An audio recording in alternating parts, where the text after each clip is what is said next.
Gueule Afrique Média, toujours au cœur de l'actualité. Mesdames et messieurs, bienvenue à suivre cette édition du journal dont voici tout d'abord les grandes lignes.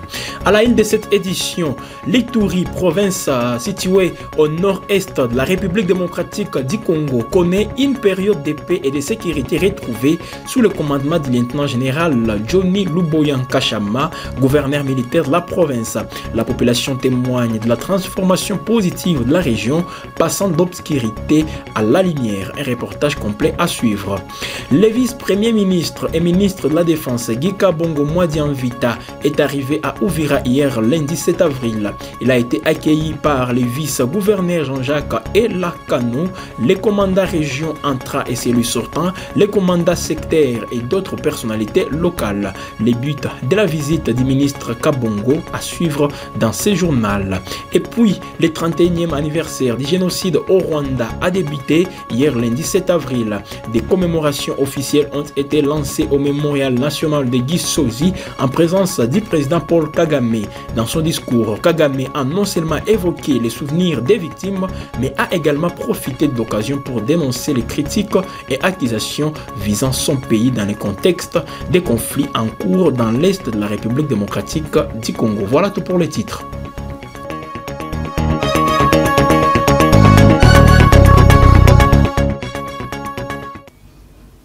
N'hésitez pas de vous abonner massivement pour ne rien rater sur notre chaîne YouTube Gueule Afrique Télévision. L'Ituri, province située dans l'est de la République démocratique du Congo, connaît une période de paix et de sécurité retrouvée sous le commandement du lieutenant général Johnny Luboya Nkashama, gouverneur militaire de cette province. La population témoigne de la transformation positive de la région, passant de l'obscurité à la lumière. Reportage. Toutes les artères principales de la ville de Bunia seront asphaltées et éclairées. C'est le défi que s'est fixé l'administration militaire de l'Ituri avec à sa tête le lieutenant général Luboya Nkashama John. Dorénavant, le boulevard Horo, Lengabo, route Sayo, ISP Bunia, Kanyasi, Bandai, avenue de l'école viennent d'être illuminés de bout en bout. Une énième action de développement qui enjolive la ville et contribue efficacement à sa sécurité. Des conducteurs de engins roulants s'en réjouissent. Nous avons quitté de l'obscurité à la lumière. Voilà les traces de chef de l'État visibles dans tout l'Ituri. Par ailleurs, les femmes qui exercent le petit commerce savourent jusque tard le bonheur d'écouler leurs marchandises en toute sécurité. Nous disons merci aux autorités pour l'éclairage public. Je n'ai pas d'heure fixe où je finis. Parfois c'est 1 heure, voire 2 heures. Tout ça, c'est grâce à l'éclairage public. Émerveillé par cet éclat de beauté qui reflète Bunia, le dignitaire d'État, Lokuni Nembe Thierry de l'ISP Bunia, pense que la population est dans un impératif d'accompagner ces initiatives afin de pérenniser ces acquis de l'état de siège en Ituri. Les panneaux, ça doit être protégé parce que nous avons ces panneaux solaires qui sont mis sur des mâts métalliques. On doit les protéger pour que ça ne soit pas détruit. Parce que si on ne les détruit pas, cela montre que la population a un niveau d'éducation, cela montre qu'on est responsable, cela montre qu'on est des bons citoyens et c'est ça ce qu'on doit témoigner. Exécuté par l'Office de voirie et drainage, OV2 en sigle, ce projet d'installation de lampadaires solaires accompagne celui de l'asphaltage de la voirie urbaine de Bunia va se poursuivre dans le territoire car le développement et la sécurité vont de pair, chose qui se concrétise en ville tout comme en campagne sous l'état de siège tel que voulu par le chef de l'État, Félix Antoine Tshisekedi Tshilombo. Le président de la République, Félix Tshisekedi, a appelé les magistrats congolais à assurer et à protéger les droits fondamentaux des citoyens. Lors de l'ouverture de la session ordinaire du Conseil supérieur de la magistrature à Kinshasa, le chef de l'État a insisté sur l'importance de l'indépendance et de l'impartialité du système judiciaire pour garantir la justice et la paix sociale. Les précisions dans ces reportages. Le président de la République, Félix Tshisekedi, a lancé un appel solennel aux magistrats congolais ce lundi 7 avril. Lors de l'ouverture des travaux de la session ordinaire du Conseil supérieur de la magistrature, CSM, à Kinshasa, il a insisté sur la nécessité de garantir et de protéger les droits fondamentaux de tous les citoyens. Le chef de l'État s'est réjoui de la mise en place d'une assurance santé et funéraire pour le magistrat, une avancée majeure pour la profession. Dès ça, 80 magistrats venus de toutes les provinces du pays participent à cette session de 10 jours. Au cœur des discussions, l'avenir de la magistrature congolaise. Le CSM abordera des questions cruciales concernant la carrière des magistrats, leur statut, la législation, la formation, la discipline et les promotions en grade. Ce forum est une occasion unique pour le magistrat de réfléchir collectivement à l'avenir de la justice en RDC et de garantir un système judiciaire plus juste et plus efficace au service du peuple congolais. Après la rencontre du conseiller principal pour l'Afrique du président américain Donald Trump, Massad Boulos, et du président Félix Tshisekedi à Kinshasa, la présidence de la République démocratique du Congo a annoncé la suspension de tous les contrats, démarches ou propositions de lobbying passés ou en cours avec des entités, firmes ou cabinets américains spécialisés dans ces domaines. Suivez ces reportages pour en savoir plus. Suite à la rencontre du conseiller principal pour l'Afrique du président américain Donald Trump, Massad Boulos, avec le président Félix Tshisekedi à Kinshasa, la présidence de la République démocratique du Congo a annoncé la suspension de tous les contrats, démarches ou propositions de lobbying passés ou en cours avec les entités, firmes ou cabinets américains spécialisés dans ces domaines. Cette décision, annoncée par Tina Salama, porte-parole du président Tshisekedi via son compte X, concerne notamment le contrat avec la firme Earhart Turner LLC. Le président Félix Tshisekedi s'est félicité des relations solides et durables de coopération et d'amitié entre les États-Unis d'Amérique et la République démocratique du Congo, a déclaré Tina Salama. Au cours de la volonté mutuellement exprimée de relancer des partenariats stratégiques entre les deux administrations, la République démocratique du Congo retient dans sa démarche l'impératif de privilégier des échanges directs avec la nouvelle administration américaine, et cela par des canaux officiels et autorisés. Cette annonce intervient quelques jours après la visite de Massad Boulos à Kinshasa.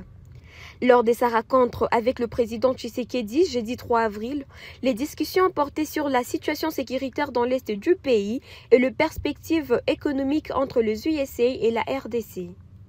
Nous avons pris connaissance de la proposition de la RDC concernant le minerai et je suis heureux d'annoncer que le président et moi avons convenu d'une voie à suivre pour son élaboration, a déclaré Massad Boulos. Je me réjouis de collaborer avec le président Félix Tshisekedi et son équipe pour établir une relation plus profonde qui profite au peuple congolais et au peuple américain et pour stimuler des investissements du secteur privé américain en RDC, notamment dans le secteur minier, dans l'objectif commun de contribuer à la prospérité de nos deux pays. Concernant la guerre dans l'est de la RDC, le conseiller principal pour l'Afrique du président Trump a réaffirmé l'engagement des États-Unis à contribuer à la fin du conflit. Cette initiative de partenariat sur le minerai entre la RDC et les USA a suscité des critiques au sein de l'opposition congolaise. Selon certains, Félix Tshisekedi cherche à brander des ressources minières du pays pour consolider son pouvoir, menacé par la rébellion du M23 soutenue par le Rwanda. Le vice-premier ministre de la Défense, Guy Kabongo Mwadianvita, est arrivé à Uvira hier, lundi 7 avril. Il a été accueilli par le vice-gouverneur Jean-Jacques Elakano, le commandant région Antra et celui sortant, les commandants sectaires et d'autres personnalités locales. Le but de cette visite du ministre Guy Kabongo Mwadianvita, c'est dans ses reportages. Le vice-premier ministre et ministre de la Défense Guy Kabongo Mwadianvita est arrivé à Uvira ce lundi 7 avril, apportant un message de soutien du président de la République aux habitants de la région. À son arrivée, il a été accueilli par une délégation importante, comprenant le vice-gouverneur Jean-Jacques Elakano, le commandant région entrant et celui sortant, le commandant secteur et des représentants de la société civile. Lors d'un mini-meeting, Guy Kabombo a tenu à rassurer la population d'Uvira du soutien du président. « Je suis venu ici au nom du président de la République. Il m'a envoyé vous rassurer que nous sommes ensemble. » Le vice-premier ministre a également souligné l'objectif de sa visite. « Je suis venu faire le constat de comment vivent les enfants d'Uvira et faire rapport au président. » À Uvira, Guy Kabombo a appelé les habitants et les différentes forces à la cohésion sociale face aux défis sécuritaires. Quand la patrie est en danger, c'est l'unité de tout le monde et sans compter le parti politique. Le chef de l'État ne peut jamais vous oublier. Le vice-premier ministre a profité de l'occasion pour présenter les nouveaux commandants de la 33e région militaire, le général de brigade Dounia, lors de rencontres avec des chefs des guerres locaux. La visite du vice-premier ministre à Uvira témoigne de l'engagement du gouvernement à soutenir la population de la région et à lutter contre les défis sécuritaires.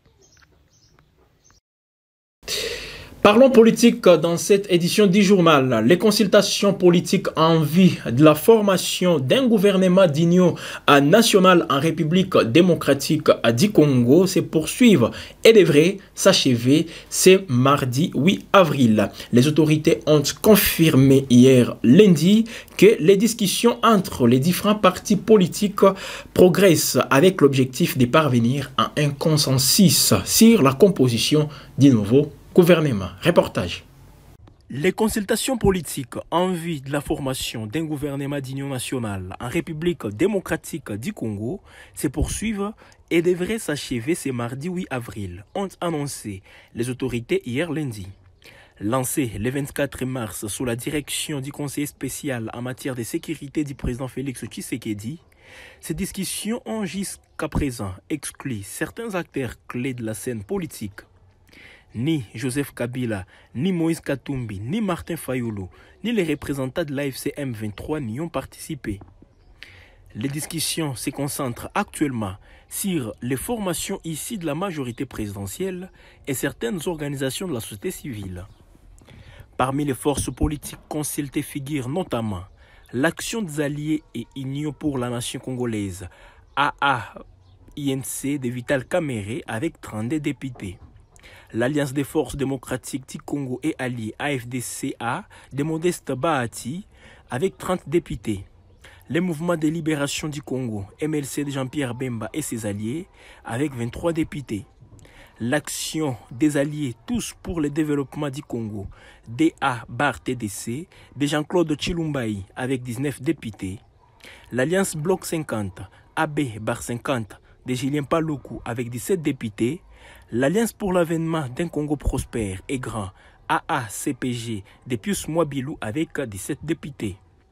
Les discussions s'articulent autour des principes jugés fondamentaux par les autorités, à savoir la suprématie de la Constitution, l'unité nationale, l'intangibilité des frontières, la souveraineté, le respect des institutions établies et la gouvernance inclusive. Le conseiller Kolongele Eberande a précisé ces principes lors d'un point de presse. La question de l'inclusion de tous les acteurs politiques dans les gouvernements d'union nationale reste cependant posée. L'absence de certains partis politiques, l'absence de certains partis d'opposition et des mouvements armés soulève des interrogations quant à la capacité de ces gouvernements à réunir l'ensemble du pays et à répondre aux défis auxquels il est confronté. La semaine prochaine sera cruciale pour déterminer si ces consultations aboutiront à la formation d'un gouvernement d'union nationale véritablement représentatif et capable de garantir la paix et la stabilité en RDC. Restons dans la capitale congolaise où 30 décès confirmés suite aux inondations qui ont frappé à Kinshasa ces derniers jours. C'est le bilan encore provisoire. Le ministre de la Santé qui a annoncé ces chiffres consolidés a déclaré que la montée des eaux a surpris tout le monde. Le ministre est dans ses propos recueillis pour vous. Avoir une idée, une pensée de compassion pour les victimes. Et malheureusement qui ont été fauchés très très brutalement par cette montée des eaux qui a surpris tout le monde et nous étions sur place, on a pu imaginer la vitesse avec laquelle l'eau est arrivée, au point que des mamans n'ont pas pu sortir leurs enfants, au point que certains adultes n'ont pas pu échapper, mais surtout au point que l'éboulement ou les écroulements des murs, par exemple, ont pu tuer beaucoup de nos compatriotes. C'est le cas de ces 6 enfants qui ont été tués par un mur qui s'est effondré sur la maman, qui portait d'ailleurs un bébé dans le dos et qui avait un autre bébé dans les bras. Et avec les autres enfants, malheureusement, ils ont été fauchés par la chute de ce mur. Au total, nous avons, au niveau du ministère de la Santé, consolidé les chiffres parce que le nombre a beaucoup varié pendant la journée parce que c'était vraiment les alertes qu'on recevait, qu'on recensait. Au final, pour ce soir, ce que je peux confirmer, c'est que nous avons eu 30 décès. Et ces 30 décès sont intervenus avant que nous intervenions, avant que les secours n'interviennent, c'est-à-dire pendant la période de pluie. L'exemple de cette maman qui a perdu ses enfants. Nous sommes intervenus, nous, quant à nous, dans la nuit, de samedi à dimanche déjà. Nos ambulances circulaient déjà. Nous avons dépêché des équipes médicales et nous avons pu donc intervenir et sauver beaucoup de nos compatriotes. Ces fortes pluies qui ont provoqué des inondations massives à Kinshasa, causant des dégâts importants et des pertes humaines, le ministre des Infrastructures, Alexis Guissaro, a déclaré qu'il s'agit d'une catastrophe naturelle et a mis en avant les dérèglements climatiques comme facteur principal. Il est dans ses propos recueillis pour vous. Prévisible, sûrement pas. Parce qu'il s'agit là d'une catastrophe naturelle. Vous savez qu'aujourd'hui, nous vivons un phénomène mondial, qui est le phénomène de dérèglement climatique et qui frappe indistinctement toutes les parties du monde.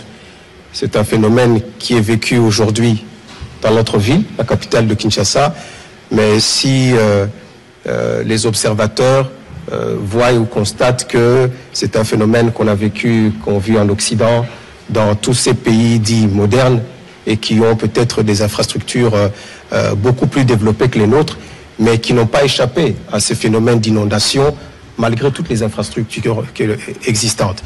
Donc il s'agit ici véritablement d'un phénomène naturel, une catastrophe, et bien sûr qu'au-delà de la catastrophe, il faut qu'il y ait des réponses.